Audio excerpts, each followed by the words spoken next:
10 years ago, in the shadow of Manhattan's steel giants, her name was Sarah Miller. She was 28, sharp as a scalpel, top of her class at Yale Law. The youngest federal prosecutor New York had ever seen. Her cases weren't just wins, they were executions. She dismantled crime families with evidence so airtight, judges called her the closer. Lucian Creed's uncles? 3 of them. Sentenced to life in Supermax for money laundering, extortion, the works. The tabloids screamed, Sarah Miller makes the Creeds bleed. Powerful men lost sleep over her name. Then, one grey Tuesday in October, Sarah Miller vanished. No dramatic exit. No ransom note. No body in the Hudson. Her Greenwich Village apartment? Emptied by movers at dawn. Her law license? Mailed back to the Bar Association with a single line, effective immediately. Her social media? Deleted like it never existed. Her bank accounts? Drained into untraceable crypto wallets. The FBI opened a missing persons file. Closed it 6 months later as voluntary disappearance. Friends whispered about burnout. Burnout from what? From winning too much? No one knew the truth. Sarah didn't run. She reinvented. What really happened that Tuesday? Sarah sat in a nondescript coffee shop on the Lower East Side, nursing a black Americano she didn't drink. She'd been planning this for 18 months. First, the consultations, a discreet plastic surgeon in Zurich, flown in under a fake alias. Not a full makeover, just enough. Cheekbones sharpened, nose refined, eyes hooded with a subtle lift. Make me forgettable, she told him. The kind of face that blends into boardrooms. Cost, $180,000, paid in diamonds from a pawnshop fence. Next, the papers. A forger in Queens who specialized in diplomatic passports. She became Eleanor Voss overnight, British expat, Oxford-educated, spotless background. No ties to Sarah Miller. No digital footprints. She learned Mandarin in 6 months via underground tutors in Chinatown. Picked up basic cryptography from dark web forums. And every single day, for 10 unrelenting years, she did one thing, studied Lucian Creed. Not the headlines, the man behind them. Lucian, 42 when she started, heir to an old money empire that looked like tech on paper but smelled like the mob underneath. Billionaire by 30, untouchable by 35.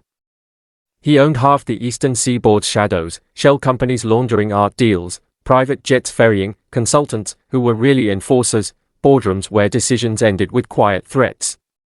Sarah, no, Eleanor, dissected him like a case file. She hacked public records for his property deeds, cross-referenced with flight logs from Teterboro.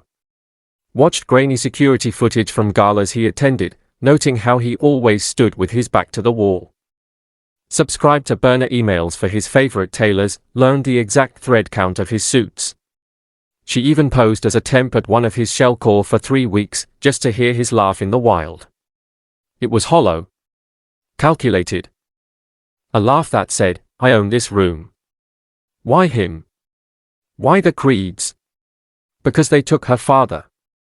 Not with a bullet, worse. With debt. Lucian's uncles called in a 20-year-old loan when her dad got sick. Foreclosed the family brownstone. Left him dying in a state hospital bed. Sarah prosecuted them for everything but that. But empires like the Creeds? You don't topple them from a courtroom. You infiltrate them. You become the invisible hand on the wheel. By year 8, Eleanor had a wall in a rented storage unit, photos, timelines, flowcharts of every dollar he touched. She knew his coffee order, espresso, double shot, no foam. His blind spots, he trusted accents, British ones especially. His fears, he still woke sweating from dreams of his mother's overdose, the one he blamed on a rival's poison. 10 years. No dates. No friends. No distractions. She wasn't building a life. She was building a weapon. And on November 3rd, she was ready to fire it. Rain picks up slightly, distant thunder rumbles. Friday night. 11:47 p.m. Manhattan's rain came down like judgment, sheets of it blurring the skyline from the 82nd floor of the Creed Tower penthouse. Eleanor Voss stepped out of the private elevator, black wool coat dripping onto Italian marble. No makeup. Hair pulled back tight. In her left hand, a matte black folder, leather-bound, no clasp. Security downstairs had waved her up without a second glance. Her interview that morning had been flawless. Harvard Business School on paper, forged, but who'd check? References from phantom execs at firms that existed only in letterhead. She'd left the salary line blank on the application. That hooked him. Lucian Creed opened the door himself, a rarity for a man who had doorman for doorman. He was in shirt sleeves, top button undone, a tumbler of Macallan 25 in his right hand. Amber liquid caught the low light from the city below. Tall, broad-shouldered, the kind of handsome that came with money and menace. Grey at the temples, eyes like polished obsidian. Eleanor Voss, he said, voice smooth as oiled leather. The mystery applicant. Come in before you flood my foyer. She stepped inside. The penthouse smelled of cedar and cigar smoke, floor-to-ceiling windows framing the storm like a private apocalypse. He gestured to the island kitchen, a slab of black granite that cost more than most houses. Whiskey? It's the good stuff. No, thank you. Her voice was neutral, British lilt just enough to disarm. He leaned against the counter, swirling his glass. So, why me? Why the Creed Group? And why blank salary? You know we pay top dollar. She placed the folder on the granite. It landed with a soft thud, like a gavel. I'm prepared to work for equity. 1 year. Full commitment. His laugh was genuine this time, low, appreciative. Equity? Bold. Most assistants want health insurance and a 401k. She opened the folder. 165 pages, single-spaced, Times New Roman 12. Standard employment contract, boilerplate on top. But the terms? Hers? Absolute obedience for 365 days. No vacation. No personal calls during hours. I handle everything, schedule, correspondence, travel, discretion. He skimmed the first page, eyes flicking like a shark's. Discretion for what, exactly? Whatever you need. Whatever the job demands. A pause. He flipped to page 3, non-compete clause, ironclad. Page 10, NDA that could bury a whistleblower. And in return? You clear my family's debts. Every one. Medical bills, student loans, the mortgage foreclosure from '08. I have the list here. Appendix A, neatly itemized, $2.47 million total. He didn't blink at the number. To him, it was rounding error. He closed the folder. You're serious? As the rain outside. Another laugh. He uncapped a Mont Blanc pen from his pocket, gold nib, engraved with LC. Flipped to the signature page.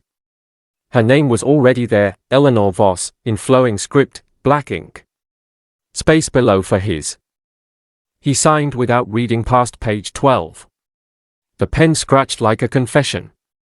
Crimson inkwell she'd swapped in earlier that day during the tour. Symbolic, not chemical. Welcome to the family, Eleanor, he said, sliding the folder back. Start Monday. East Wing guest room is yours. Keys on the hook. She nodded.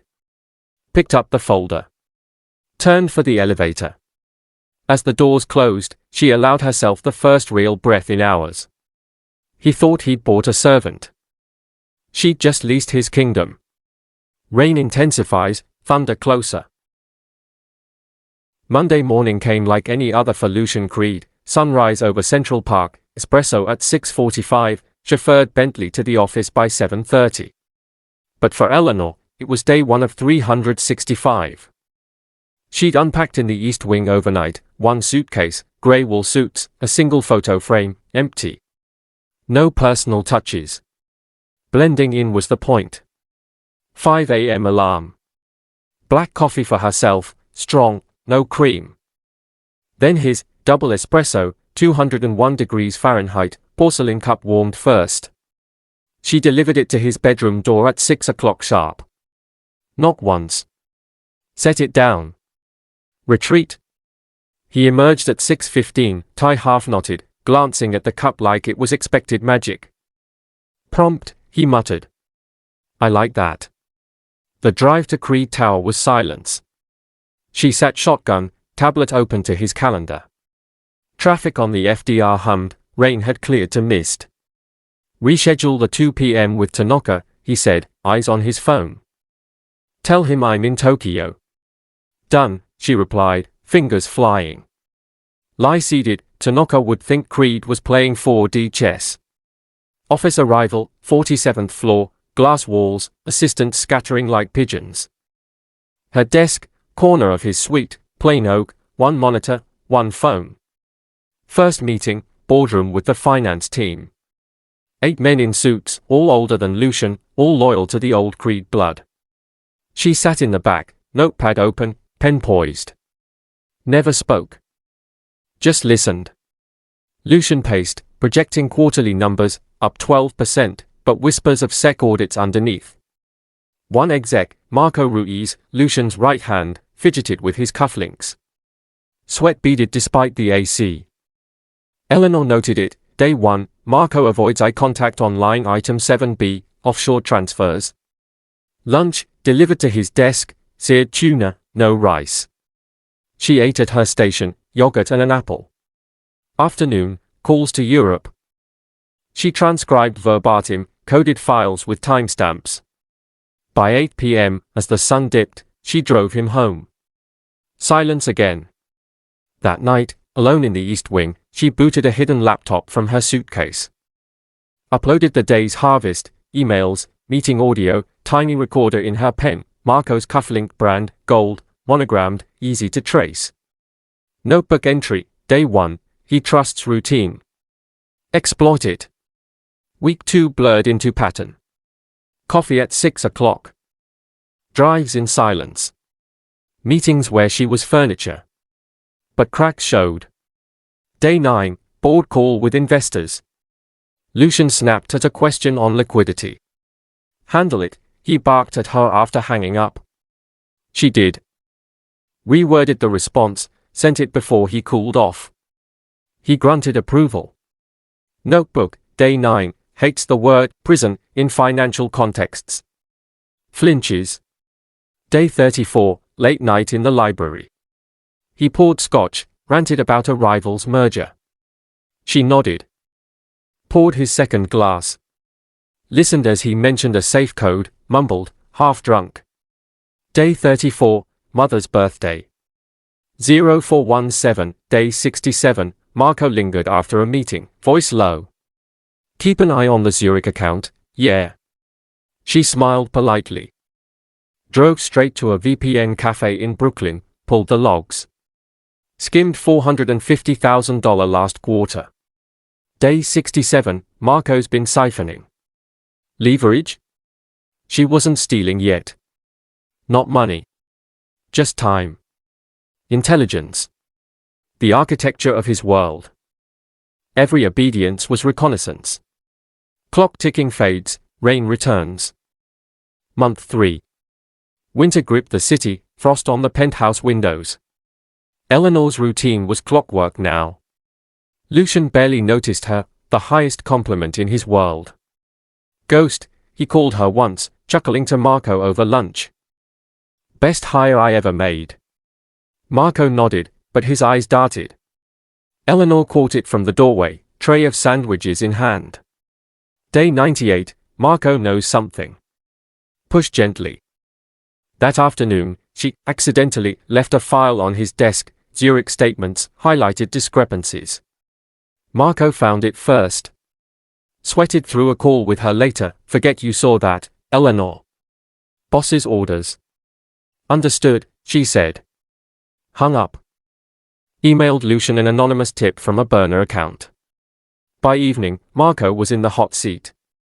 Lucian emerged from the office red-faced, slamming the door. Eleanor waited 5 minutes. Knocked. "Whiskey, sir?" He waved her in, slumped in his leather chair. The city lights mocked him through the glass. "Pour two," he said finally. She did. Sat across from him, uninvited, but he didn't protest. "Marco's been cooking the books," he growled. 3 years. "My own guy." She nodded.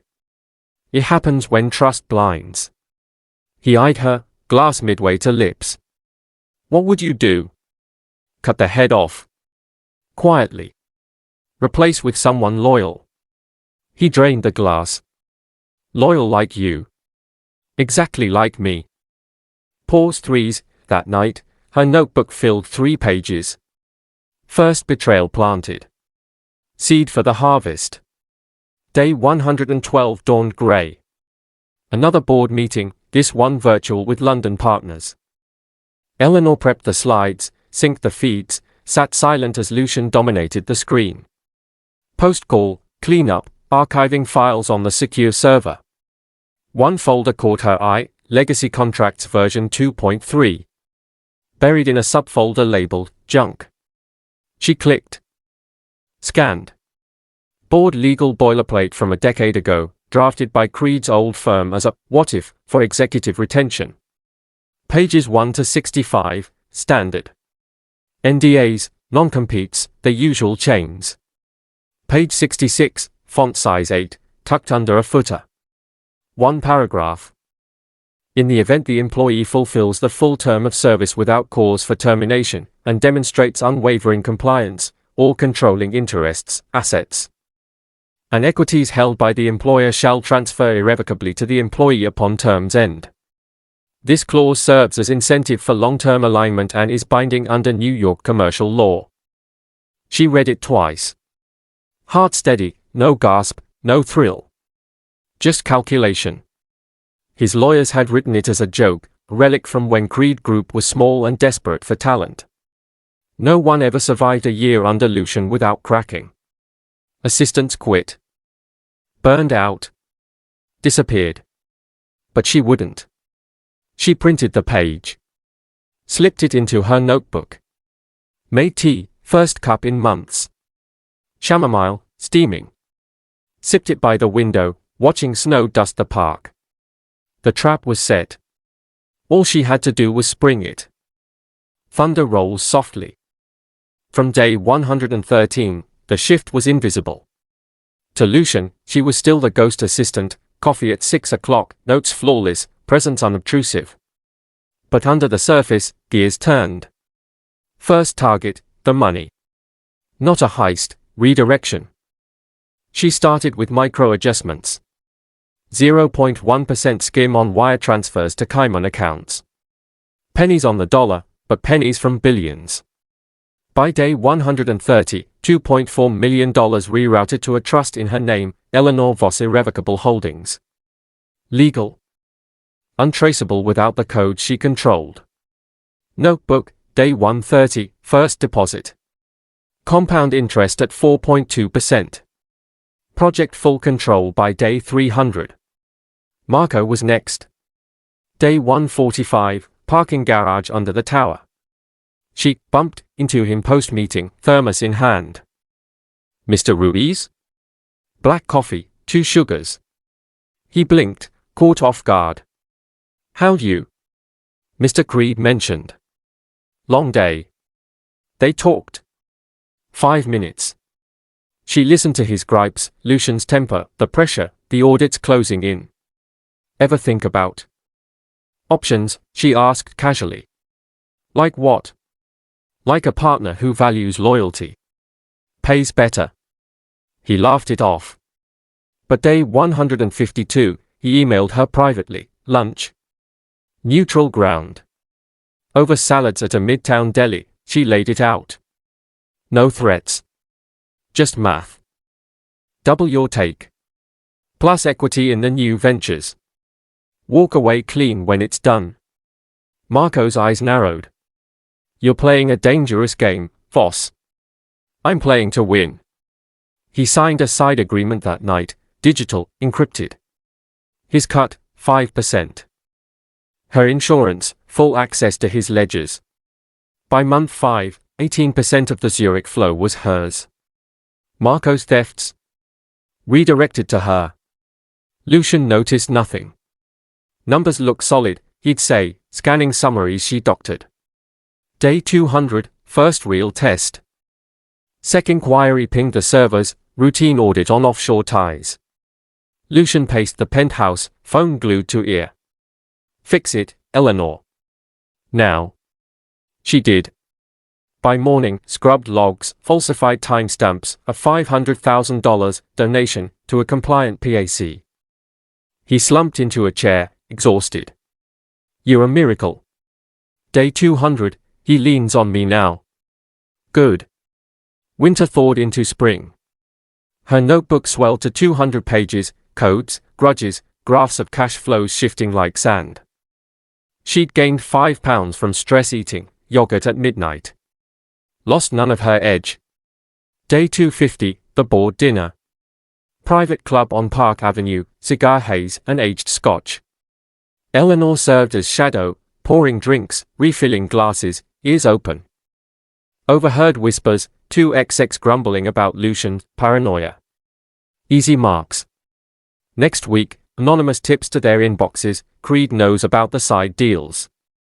Cut loose or sink. They came to her. Panicked emails. She advised, severance packages, generous, but with NDAs binding them to silence. Her network grew. Not friends. Assets. Rain lightens, birdsong faint if editing outdoorsy. Summer heat wave hit day 270. The penthouse AC hummed constant, but tension crackled hotter. Lucian was fraying. Audits dragged. Rivals circled, a merger bid from a Boston fund that smelled like old Creed enemies. He barked more.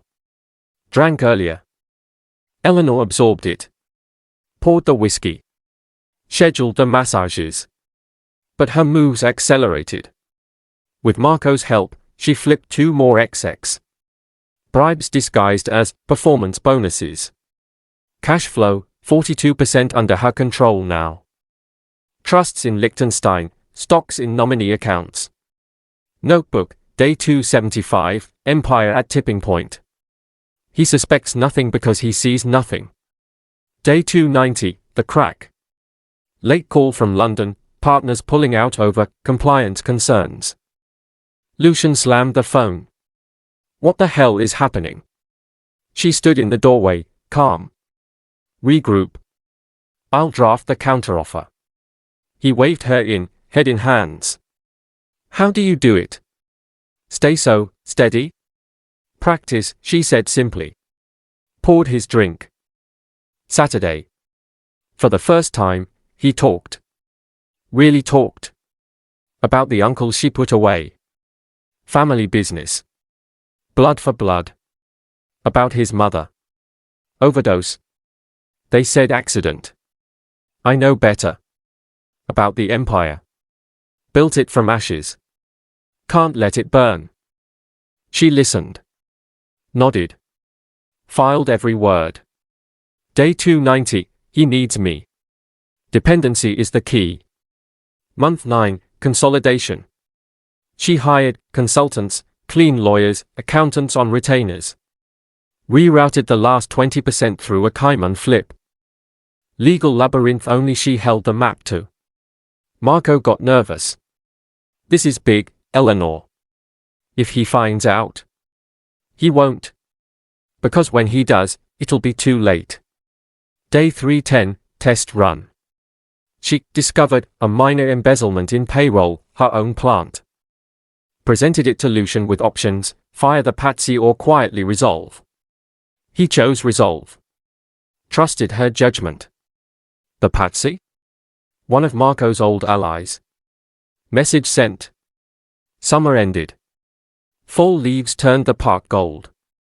Day 330, 78% control. The scales tipped. Lucian proposed a raise. You're invaluable. She declined. The contract stands. He chuckled. loyal to a fault. If only he knew.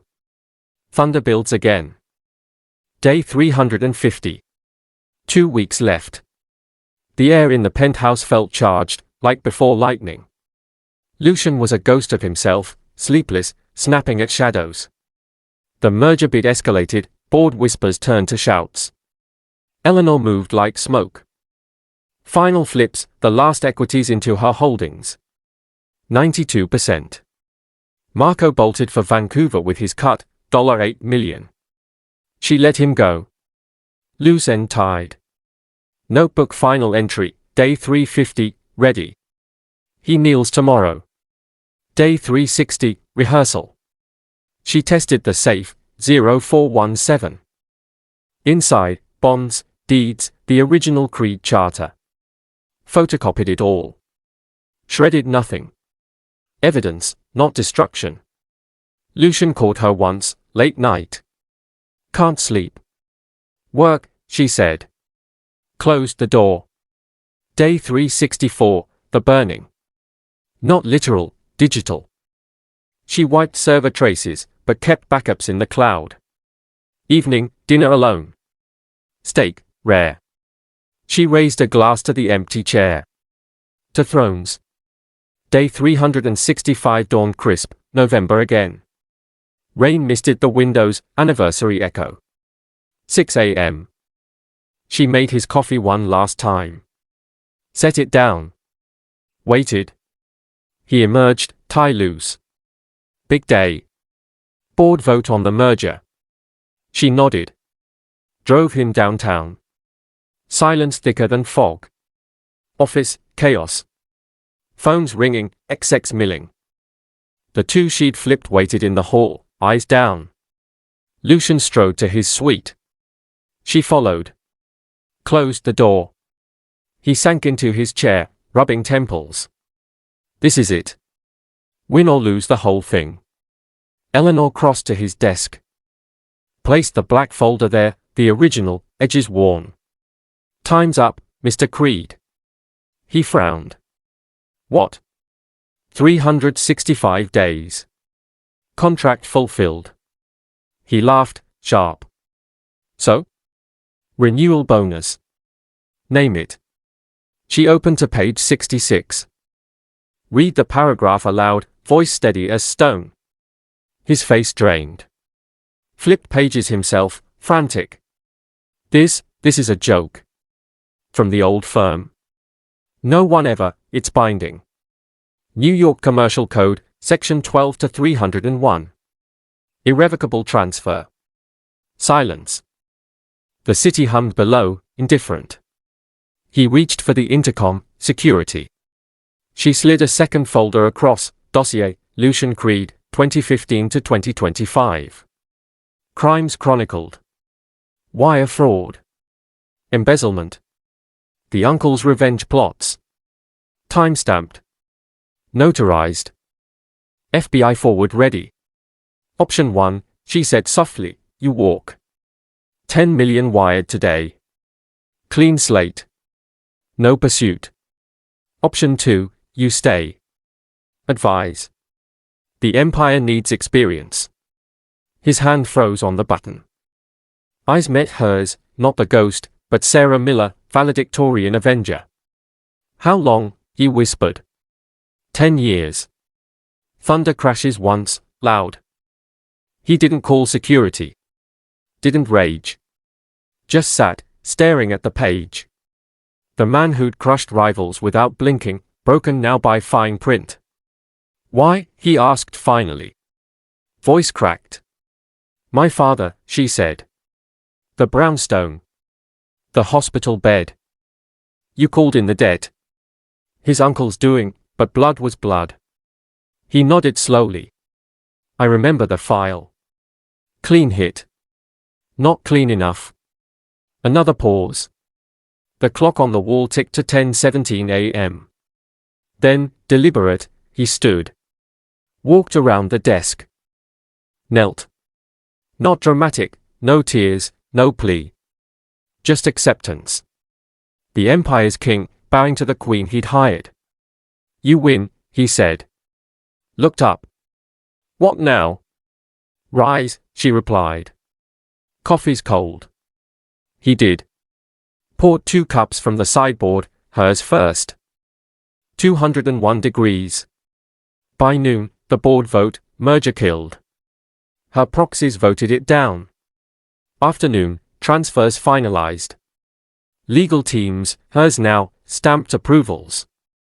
Evening drive home, silence again, but reversed. He in shotgun. Penthouse, she claimed the master suite. He took the east wing. That night, she framed the contract. Black oak, crimson signature sparklet. Hung it above the desk. Notebook closed. Burned in the fireplace, digital backup safe. Day 366, dawn. She woke to birdsong, not alarms. Coffee at 8 o'clock, brought by Lucian. She sipped. Nodded. The chair fits.